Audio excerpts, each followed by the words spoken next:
Okay guys, so we're going to just, as you saw from the thumbnail, it's just going to be updates, and the title is just updates, tarantula scorpions. And just a handful of stuff, nothing major. Couple tarantulas are molted. We definitely got a couple tarantulas molted and sex confirmed for certain. There's no ifs, ands, or buts about them. We'll try and feed Arkham and possibly Dakota, the female Euopalaestrus campistratus. We'll do an update on the assassin bugs because we haven't done an update on them for a while. They will be fed also, and then there's some eggs in there, so we'll get a chance to quickly see that. Hopefully they'll hatch out, and we'll see. But anyway, we're going to start bad. This one really got to me. Not as far as sad. I mean, I'm not happy when any of the tarantulas die at all, but this one just kind of agitated the crap out of me. And it's just one of those ones that, you know, I mean, you could have, and here's my thought. Okay, you could have 4 or 5 Grammostola pulchrics. If one of them dies, you're going to be upset, but you're not going to be totally upset because you have 3 other ones. And, you know, they're easy to get if you need to get another one. This is just not one of those ones that is seen all the time. You just don't see a lot of them. And it would have grown up to be a big, beautiful black tarantula. This is the Pamphobedius antenaeus. And this is the one I got in Buffalo. So I've only had it since May 6th. First time it attempted molting, and you could see exactly how it molted in this position, upright. Okay, now that I moved the hide that was over top of it out, and everything is dried out. This guy I found yesterday.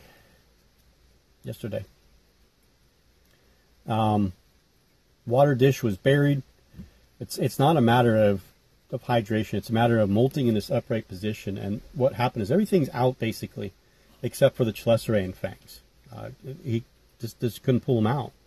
So I think eventually, you know, when that happens, they die. It's just what happens. And all its legs are out. Its abdomen is probably about 90% out. It's still covered on the bottom. And, you know, is it a matter of the book lungs now still had the skin over top of them, so there was no way to get air into the tarantula or not? I don't know. I didn't flip it over to look.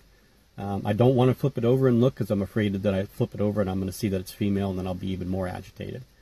So, yeah, I'm just not thrilled with the outcome of this. And I mean, I've had 2 tarantulas molt upright, and one tarantula always molts on its side, and I've never had issues with them. I mean, kind of freaky, you know, because it's just not something that happens all the time, so you kind of worry about it a little more. But I found this guy in this position, and you know, this one, it's in a baseball cube, so it was up on my shelf. It's just one of those things, you know. It just happened, and it freaking sucks, but you know, that it is what it is.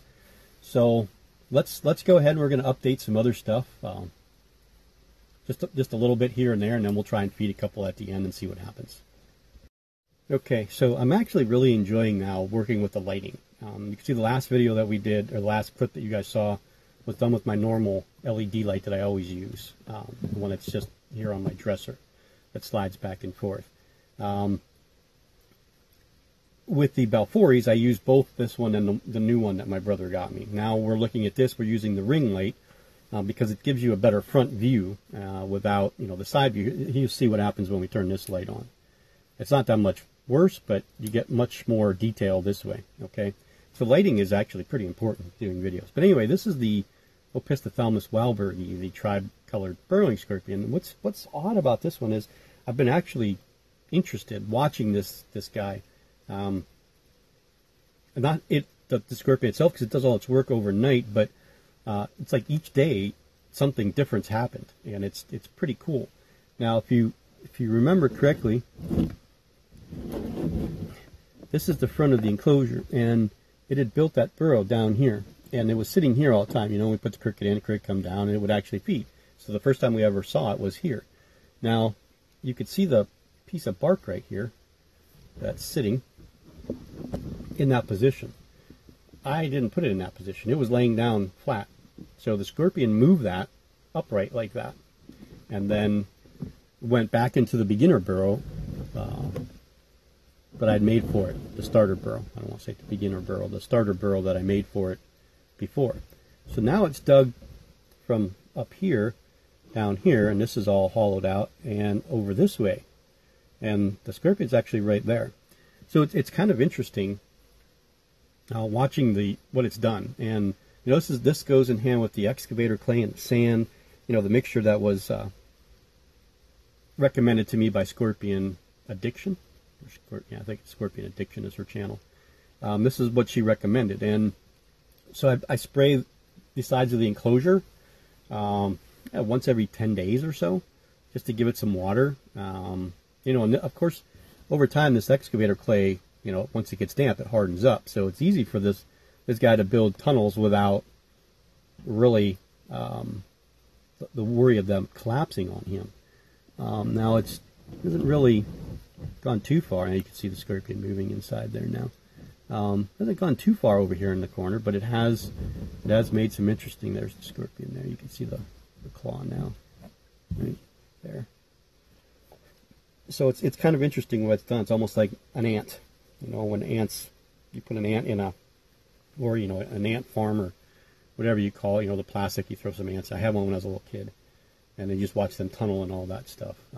It never lasted long back then because they give you a few things, but you don't really learn how to deal with them back then. You know, so the ant colonies never really lasted.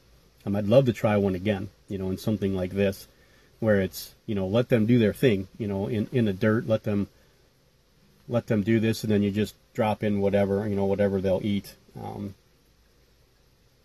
I'd love to do it, but I don't want this, you know, I mean, this wide's fine, but it, you know, being longer and thinner would be really cool. So, yeah, I always look at the Connect 4, you know, that grid pattern. If it was that thin and that tall, but all plastic all the way around, I think that would be great for ants. I don't know a lot about ants. I don't know a lot about keeping them. I don't really want to do it. I think they're fascinating creatures. So I mean, it'd be something cool to do, but I don't know that I'd be that good at it. So, okay, let's move on to the next update. Okay, here is a update on one of the tarantulas that molted. This is the Aphanopelma annex. It's 100% male. There is no ifs and buts about it. There is like zero, zilch, nothing inside of that molt at all. It's a very clean molt, so it's easy to check out. I don't think this guy is ready to eat yet. We can try a cricket and see. It's been about, I don't know, 6 days, 7 days. Tarantula this size shouldn't have any issues eating that quickly. I said I know a lot of people try to say, you know, wait a month, wait 2 weeks, wait whatever, and I really believe that that's more individualistic. And you know, you'll find out pretty quickly if the tarantula is ready to eat or not, because it'll go for it or it won't go for it. If it doesn't go for it, you know, then you know, and you just take it out, give it water, which we'll do, and let it be. But let's see.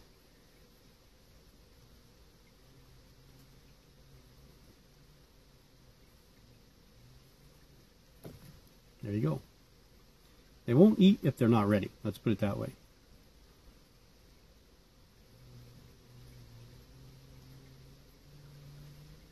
So we're going to clean that water dish out, and we're going to get some water in there. You can see where it webbed, or where it molted, because it made the mat right on the water dish. Try to make sure you get everything out you possibly can. Grab the dish.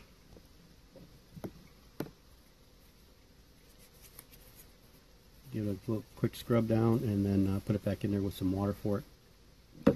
So yeah, gorgeous looking animals. I mean, the Aphanopelmas are really, again, I've said this a million times, they're underrated. If you're young, I would say like in your 20s, and you really want to get into something, you know, genus specific, and try to work with them and breed them, this isn't a bad way to go, to be honest with you. And you know, if you can breed enough and pay for an import-export license and try to keep that up, you'll be able to export Aphonopelmas to Europe, because they don't have a ton of them over there. I mean, they get them, but not, you know, not like we do, of course, because they're from here. And even in Canada, they're not easy to find. So being able to export these to Canada and to Europe isn't that bad of an idea. You know, like I said, I think you'd have to really be in your 20s to really get that moving, because they do take a long time to mature and then breed, and then, you know, have egg sacs drop. My cow Cody's is now on 10 months. She hasn't dropped from the pairing that I did with her. Whether she does or not, I don't know. I'm honestly going to say probably not. But you don't know. You know, they can take up to 18 months before they lay eggs. So, okay, let's move on to another update. Okay, you could see the tarantula feet there at your 6 o'clock. This is Neoholtheliense. I suspected this one to be a female from the beginning. I'm not even really quite sure why, because I never really actually got a decent ventral shot. She might not be ready to eat yet. I'm going to say she's not ready to eat yet, so we'll get that cricket out of there.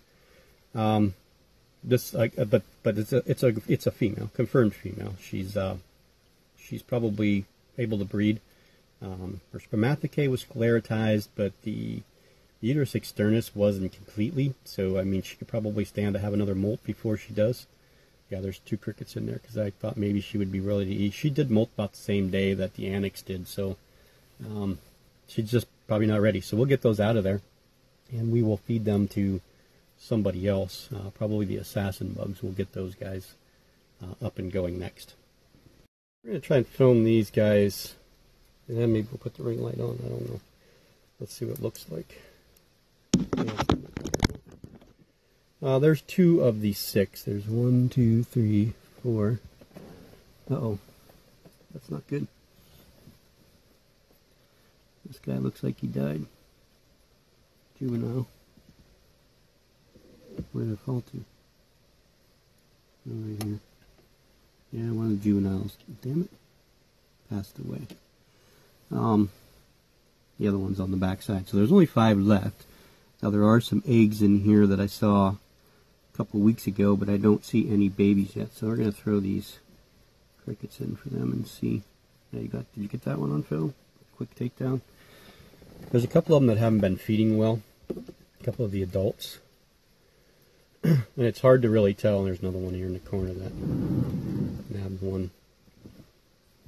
These 4 are adults. The one on the back side is still a juvenile, which would have been the same size as that other one. So, oh, there's another one. You saw that one on the left there. That one got one. Oh, he just stole it. That was rotten. That guy right there on the top stole from that guy. He killed it, and that one stole it. That happens. I enjoy feeding these guys. It's a lot of fun watching them. It's not a lot of fun filming them. Filming them's a little difficult sometimes because of the way that the lighting and the way the enclosure is, and catching them from up top a lot of times isn't ideal. Ooh, you missed it. How'd you miss that?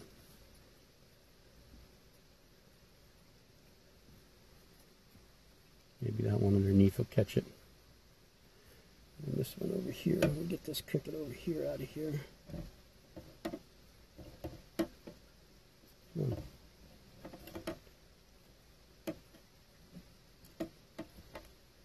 Oh, saw that, right? So all of them have one except for the one that actually got one and then had it stolen. So maybe he'll get that one. I'll try and help him a little bit.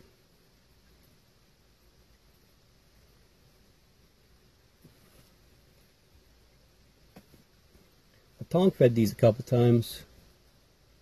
Yeah, of course, you stupid cricket. You're going to go hide over that side. I'll catch you. Here we go. Let's see if we can tong feed this one.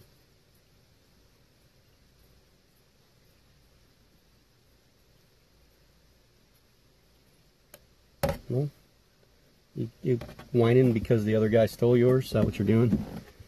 You're gonna be a whiner. Okay, so with these guys, what I do is I just wet down the sides of the enclosures. I don't ever see them drink water. They always go away from it. So like if I sprayed right now, they'd all trying to be climbing out. And believe it or not, yes, they can climb. They can climb the plastic. I always assumed they couldn't, but they can. I've watched them plenty of times do it. So yeah, that's the minor update. One died in there, and then I can see the eggs. You guys can see them. See them right there. There's two right there. So I mean, I didn't see a ton of them. There were just a handful of them. So we'll see how that works out, if they develop or not. Generally, I've found it takes a few weeks, sometimes even up to 60 days before the time you find the eggs till they actually hatch into, what do you call them? Assassin slings? Little baby assassin bugs. Buglings? I don't know. But yeah, so that's them. So we'll put them away. We'll check on the Vinegaroon, see how that one's doing, and probably feed that guy, see how that one wants to eat, and then we'll finish up with Arkham. Okay, so you can very prominently see the hooks there on Arkham and how real leggy he got. He's not huge by any means. I want to say probably 4-inch stretched out would be my guess, but very, very thin tarantula now and extremely leggy. So we're going to just drop a couple crickets in there and just see if he's, oh yeah, he's extremely interested. He caught that one right away. Sorry we didn't catch that on film. Maybe he'll get the second one.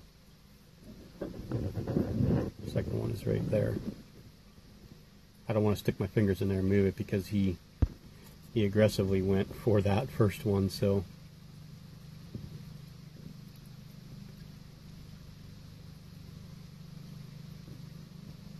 maybe we'll use the tongs. Are you gonna come up and get it? I fed Nikita, the female, yesterday. I don't remember if I may have got some footage of her. If I did, there we go. You got that one too. I got some footage of her. I think I did film a little bit. I'll just add it to the end of this just for shits and giggles. I don't know. I may save that just for another video like I did the other day. I hope you guys enjoyed that. Just random clips of stuff. This one's getting really bad because of this tripod.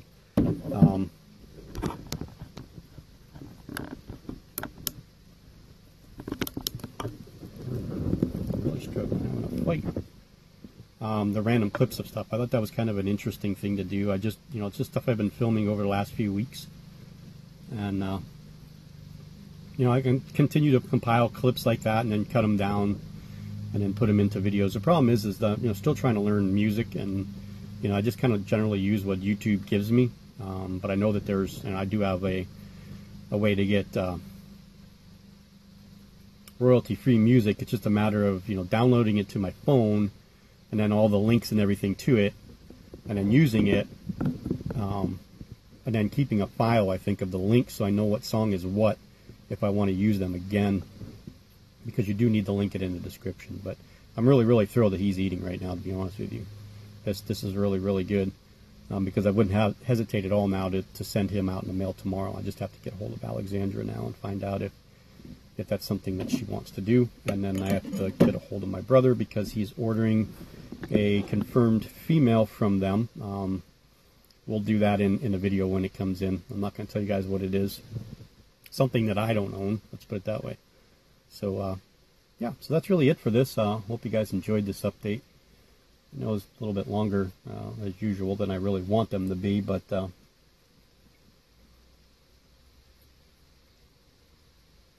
yeah, sometimes I just get into that whole talking mode and I forget what I'm doing. But Okay, so have a great day, and don't forget to hit the bell for videos when they upload.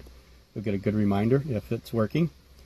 Of course, you know, comment down below. I'm sorry about the comments last week. I've been really out of touch with things lately. You know, again, ever since I did that video with the hobby and me, I thought I was feeling better, but I really haven't been.